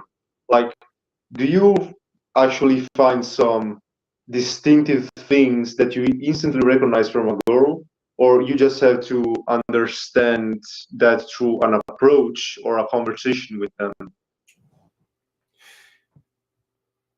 So my understanding of them, I can, with probably 80 to 90% accuracy, I can just on seeing them know what type they are, right? But, and this is very important, is that this, for me, this is only true in Korea, because this is where the bulk of my experience is, right? So if you dropped me into Italy, right, I might be able to make some guesses, but my accuracy rate would be way lower, maybe 40% instead. Is it because of a culture thing, or cultural things and the tiny little details that you pick up on, that because it's pattern recognition, right? Humans are not smart, but we are exceptional at pattern recognition. We can see what things work and what things don't, or what this means or what that means, or anything else. We are so fucking good at pattern recognition that it's disgusting. And we do it without even knowing that we're doing it, without even realizing what we're doing. We're able to understand patterns. So because of my extensive experience with approaching and dating in Korea, I can absolutely pick them out with no problem whatsoever. But then you drop me in somewhere else, and it's like taking a pool player and putting them on a snooker table. Like, okay, cool. I can figure this out. I have a head start to somebody who doesn't know anything, but I'm nowhere near a pro level here, right? Same Right. kind of idea of just like the skills transfer, but I just have not done enough of the approaches here to be able to nail them with pinpoint accuracy. But yes, over here in Korea, where all of my experience is, yeah, I can easily just like, okay, that's this type, she's that type, she's that type, she's that type, and nail it. Yeah, that's actually a very good skill. That are you actually able also to teach that through your coaching? Because if you think about it, Mm. let's say that someone reads the guide, okay, and they understand all the types. So would you be able to teach that skill even to your clients? Like, would you actually be able to, with all the knowledge, let's say even building up their experiences in their dating and relationships, lives, all right, with time? Did it happen with some of your clients, or do they actually all manage to do that? Let me let me change the conversation a little bit to kind of explain. If let's say that you are a wine expert, okay? You've tried 10,000 different wines and you have a refined palate. You can tell how a wine is going to taste just by the smell of it. Maybe Yeah. even you can get a feel of how it's going to taste just by the sound that the cork makes when it pops out, because you've experienced so many different wines and you've seen every single pattern so well that you know what all of this is going to be.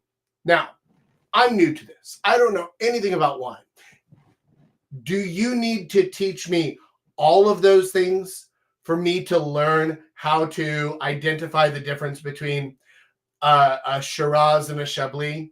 No, right? Like, I don't need that level of expertise to be able to get the general idea. Or like, oh, okay, this is a fruity wine. Oh, that makes sense. I can feel a little bit of that. I can taste a little bit of that. Oh, okay.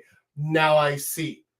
Oh, this is a nutty wine. Okay, cool. I can feel that. Oh, this is a light wine. This is a dry wine. Whatever else.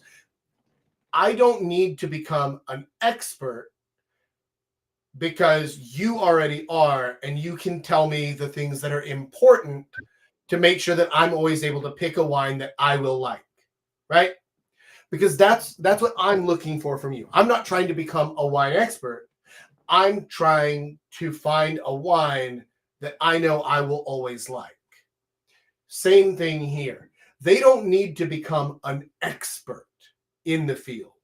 They don't need to be able to do 10,000 approaches. They don't need to be able to pick out these girls from a distance and say, oh, that's clearly a husband hunter. That one's clearly a friend type, whatever else. All they need to do is figure out, like, okay, cool. If I understand conceptually, I'm trying to meet a friend type and she will be in places like this. Okay, cool. Now, if I go there and I meet people who are the total opposite of that, let's say I go and I only meet sluts, then, like, okay, cool. This didn't work out, right? Okay, cool. So hypothesis is out, but we know what we're looking for.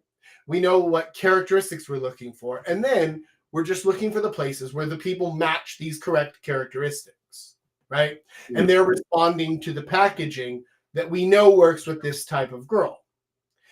So it's not that I have to teach them how to be able to identify everybody instantly. It's that they need to conceptually understand who they're looking for so that their targeting is right. They need to know the right places to meet them. And then they need to find the correct packaging. And if we know who we're looking for, and we know what kinds of places they want to go and what they like to do and what's important to them, we can design the packaging that is going to work for this type of girl. Now, the only thing left is finding that girl, right? Or finding places that have people like her, that gives us more shots on goal, more opportunities. You don't have to be an expert. And then as soon as you find her, you get to forget fucking all of it, because the types don't matter once you've already found someone, right? Yeah, all right. Okay, so going to the fourth question. If a guy has absolutely zero dating experience and his whole life has just faced rejection from women, what's the first thing he should start doing to try and turn his luck around?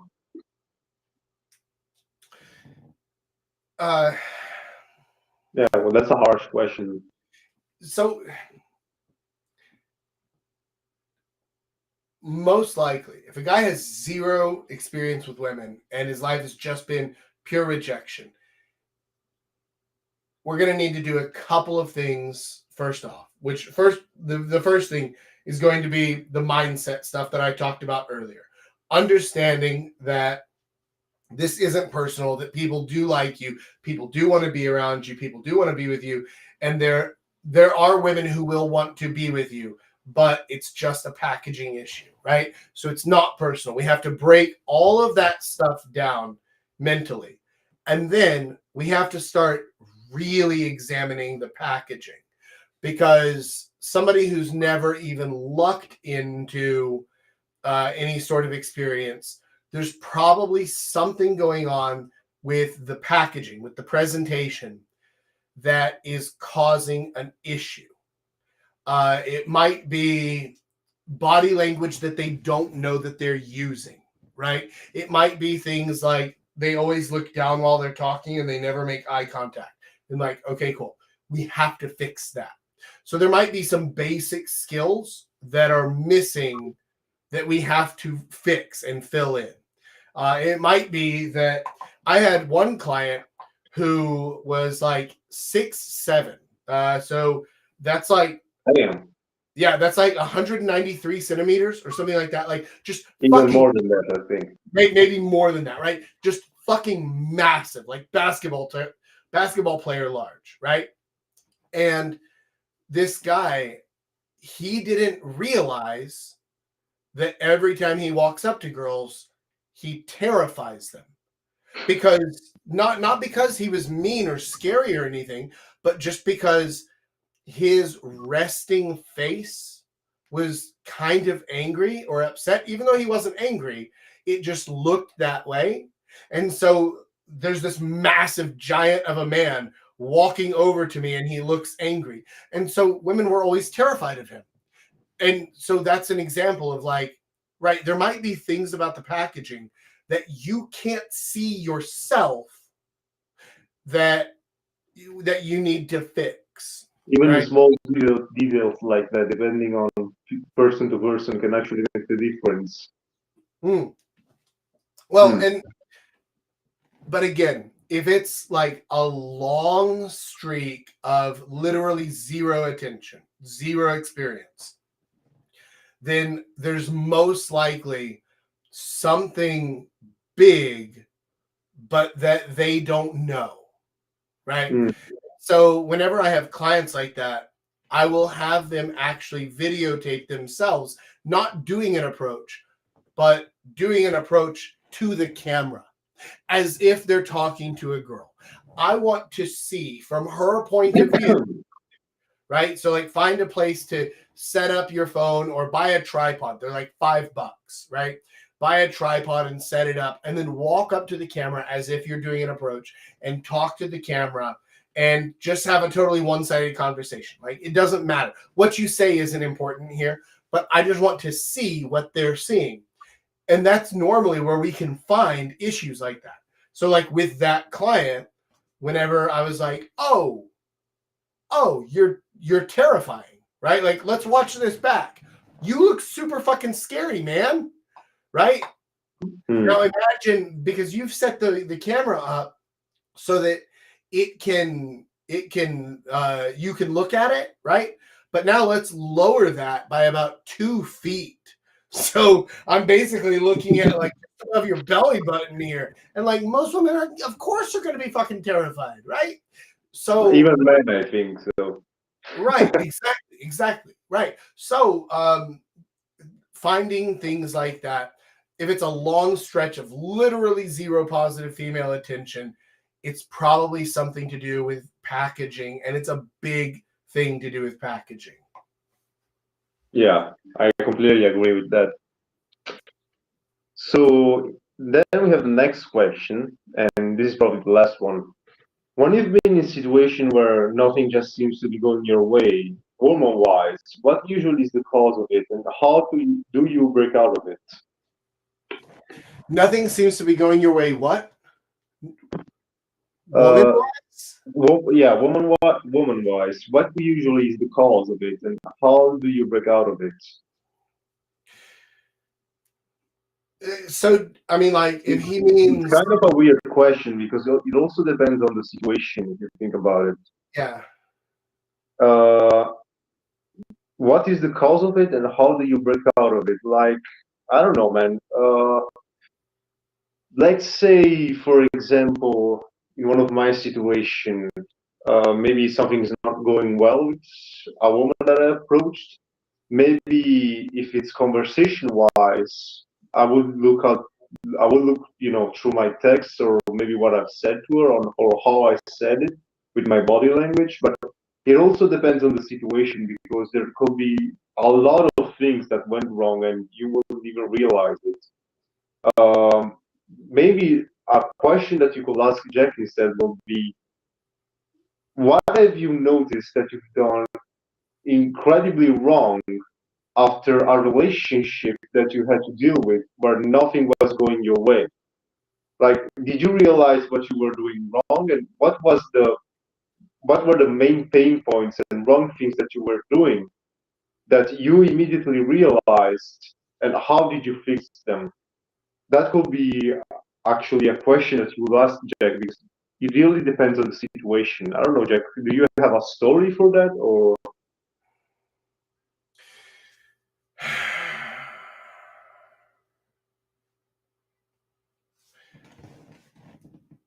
Okay. So a couple of things. I'll answer both of these. First of all, if everything seems to be going wrong, then stop for a minute and actually think through the different things you've been trying. What has been going wrong? Like, where in the process, if we're viewing the process as meet, talk, number or contact or whatever, date, and then dating, right? So if we're looking at this as the process, if you're not even able to meet girls, then that goes back to the previous question, right? Of just like, it's got to be a massive packaging or presentation issue. So really try to dial that in. Get third party input. Have people watch you, talk to you. People who actually know what they're talking about, right? Don't ask your fucking mom because your mom's gonna be like, "Oh, honey, you're perfect the way you are," right? Like, don't do that. But people who will actually tell you the truth, maybe like an uncle or something like that, or a friend who's good with women or something, or get on that call with me, right? Things like this. So largely, huge packaging or presentation problem if you just can't even meet them, right? You can't even walk up; they're running away from you. Okay. If the conversation is going wrong, okay, cool. Then that means that at least the front end of the packaging or the presentation is okay. So where is it breaking down in the process, right? So in all of that process, I would try to identify where is it most often breaking down. Uh, Same thing that you would do in any business, right? If you're running a clothes store and nobody's coming into your clothes store, then there's a massive problem with the front end with the presentation, right? If nobody's walking in, then that's your problem, right? But if people are walking in and then they aren't buying, then okay, cool. Is it the products?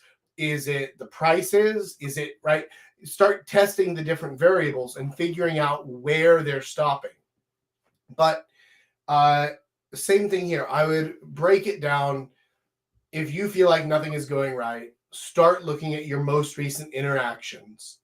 Because if nothing's going right. If you did one approach and then you said that, then you have no idea. You haven't done anything, right? But if you've done 50 approaches and you're saying that, then okay, cool. Narrow it down. Figure out where in the process it's breaking down, and then test the variables there. So if it's the conversation, cool. Test your opening lines. Test the topics that you're talking about. Test where you're doing the approaches. Test whether you're wearing a hat or not wearing a hat. Test laughing or doing deadpan delivery, or test talking only about food, or test talking about politics or whatever, right? Like test 1,000 different variables there until you find one that's working, and then move on to the next step, right? So it is a bit of a pain in the ass of a process, but also it's a process that when you do this thing, you take luck out because you're testing. And if this particular conversation topic works for you 20% of the time, cool, that's good enough. I can move on to step 3 and figure out like what's going on. Do you know what I mean? Yeah. I mean, it's a process of testing, and I know it also depends on the situation, but you gotta just figure out what you're doing wrong and how you're doing it, right? Maybe you could say the right thing, but you're doing the wrong way, just as you said, Yeah. like the package store thing. Yeah, I completely agree with that. Now, to answer the other question that you asked there, which is like, what do you do after you get out of a relationship and how to like get back into dating? That can actually be really, really difficult, because one of the biggest problems if you get out of a relationship and then you start dating is that I'm assuming that this relationship was at least, long enough term that you have habits. So maybe 6 months or more. If you're in a 6-month or more relationship and then you get out of a relationship, it can be very, very hard to go back to dating, because the other people who are dating largely are used to being single. You are not. And so you start dating, but your mind and your expectations are up here because you're still in relationship mindset here. And so you're expecting, as soon as you go on a date with somebody and things are fine, then you're like, oh, okay, cool. So we're boyfriend and girlfriend. Wow, I love you. Oh yeah, you make me feel good, because they're making you feel better than being alone right now, because right now you're really sad alone. And so in comparison, wow, you really love them. But actually, you really probably only like them a little bit. Yeah. That can be really, really difficult. The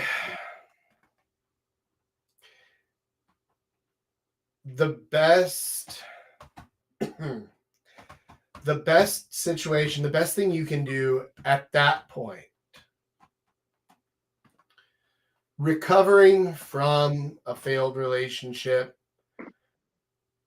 I would say in this order, like, first of all, you need to go through the stages of grief, right? Period. Like, you're going to have to do it. But especially those first few stages, right? the denial, the anger, the bargaining, right? You need to do that with your boys, right? No girls allowed. Don't be trying to date immediately.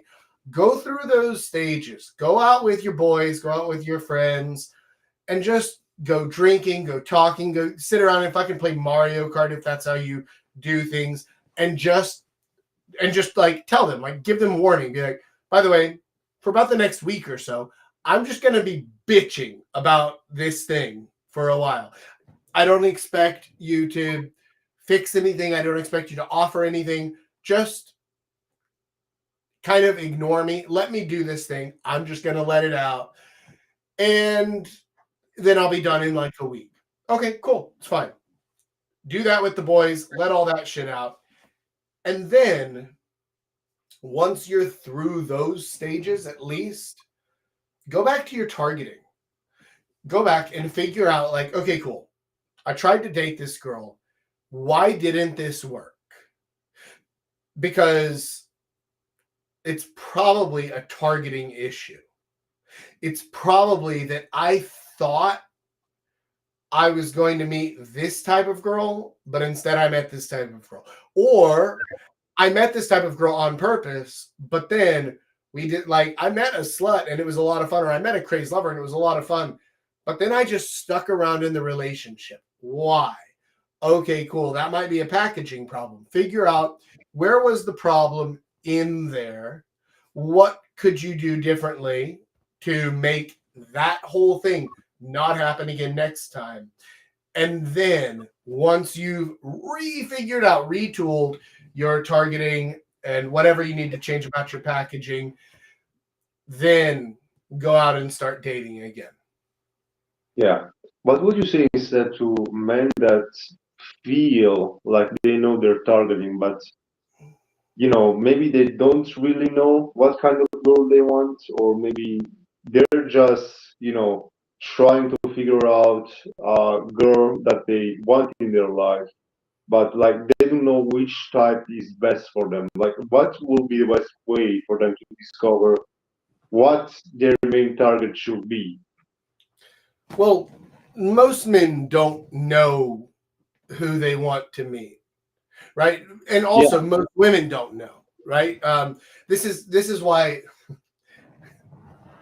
look, women want men who are 6 feet tall, make six figures, and have a yeah, 6-inch that, dick, all that whatever, target. right? Yeah. But not really, right? The same way that men want fucking anyone, but not really, right?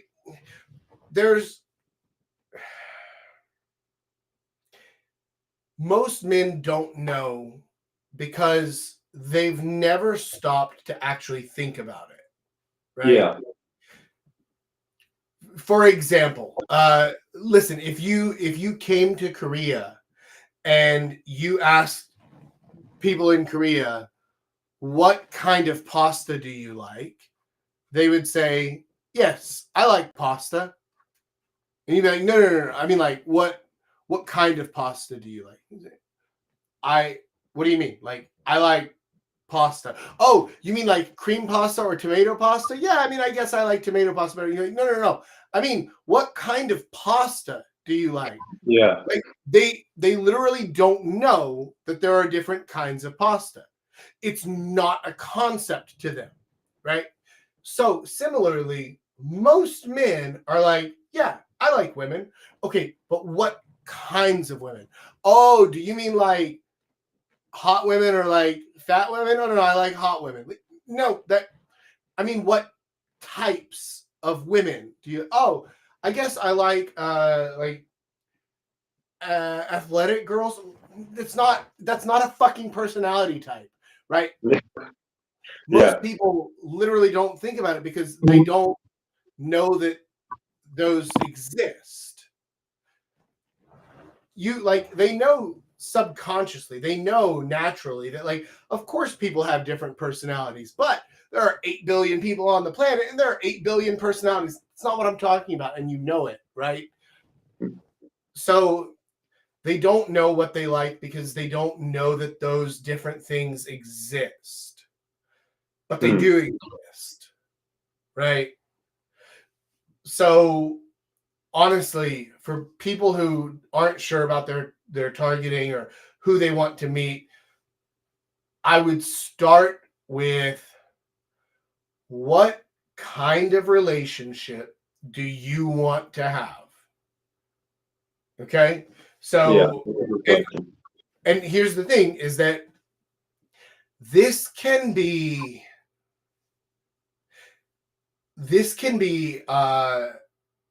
changed over time. You can change your mind at any point on this question, right?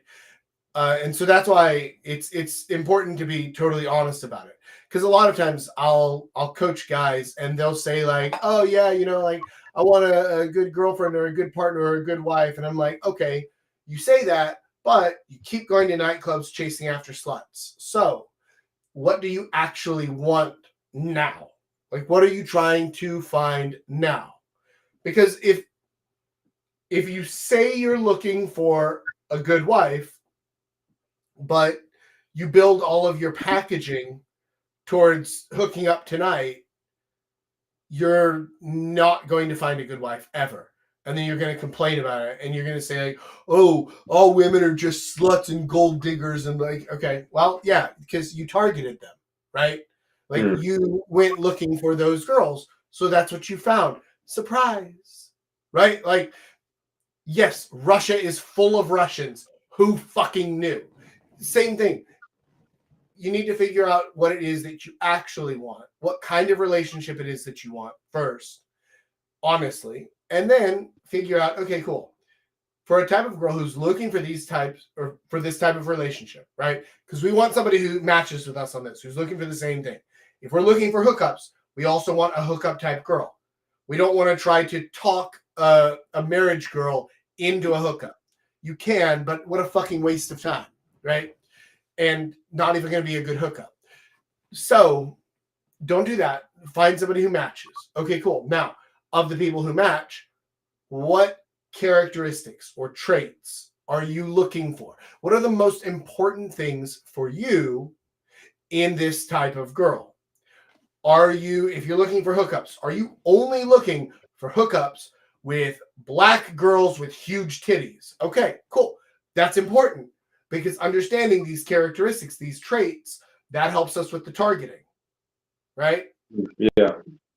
So once you figure out what kind of relationship, what types of characteristics they're looking for, then you know what type it is, right? Or you can go the other way and you can say, okay, we're looking for this type of girl. Awesome. What are the characteristics that we're looking for in her? Now, what kind of relationship are you looking for now with this girl, right? All right. Either way, this narrows it down. So if you don't know the types, start with what relationship are you looking for? What are the characteristics? And then you can figure out what type easily and you can better understand her. Yeah, definitely. That's actually a very good tip. Sometimes I would act like, yeah, let's say that, for example, maybe a slut or, an attention whore, right? One error that I will do is that I will just talk about, because I'm actually a very active person when talking, I like to talk about myself and stuff. And the problem is with, for example, the attention whore is that I would put all the focus on myself instead of her, right? I would have the mindset that, because I didn't know about the types then, is that every single girl, I just have to entertain them. I just have to, tell them more about myself to make myself interesting, and that's it. The problem is that that doesn't work for everyone and everything. So that's why actually your lesson on targeting is actually very important for these people to understand. I think with the question that we have right now is that, no, we're actually done with the questions for now. Do you have anything else you will say about the targeting, and or maybe any other tip that you see in your clients, for example, that the guys out there might be making as an error or a mistake when doing? What I can do instead of that is I can address your situation that you just gave me. If you go to a girl and you're telling her about yourself, that's fine to an extent. But what can make that 10 times more effective is if you turn that from I into we, right? This changes everything, because if you say something like, yeah, listen, one thing that I'm really passionate about is I'm passionate about wine. So let me ask you a serious question. Red or white? Okay, cool. And then now it's a thing that's like, this is something I'm really passionate about. Let me bring you into it. Now it's like, and then if she says white, you go, I fucking knew it. I knew it. I'm sorry. I don't date girls with no taste. Okay. Don't hate me. Don't hate me. All right. Right. And then it's a we thing. And it's like, okay, fine. Look, sure. Listen, I've had 2 white wines that I really liked. One was a Sauvignon Blanc, and one, you won't fucking believe this, it was a Zinfandel. It was really, really good. Not white Zinfandel. That's trash, but an actual Zinfandel make great wines, but it's very rare to find a good one.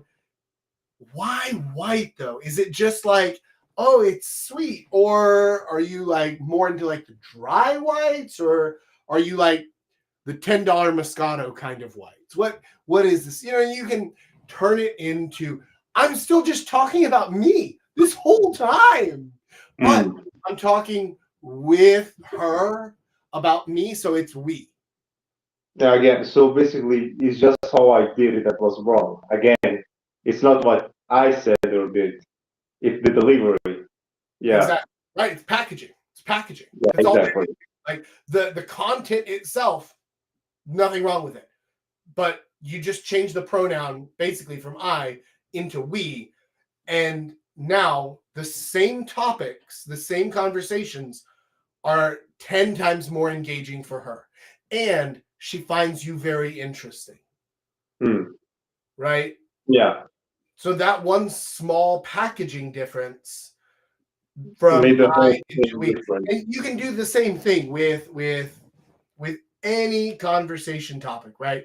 With drinks, with food, with travel, with studying, with fucking video games, TV shows. That's why conversation skills are important.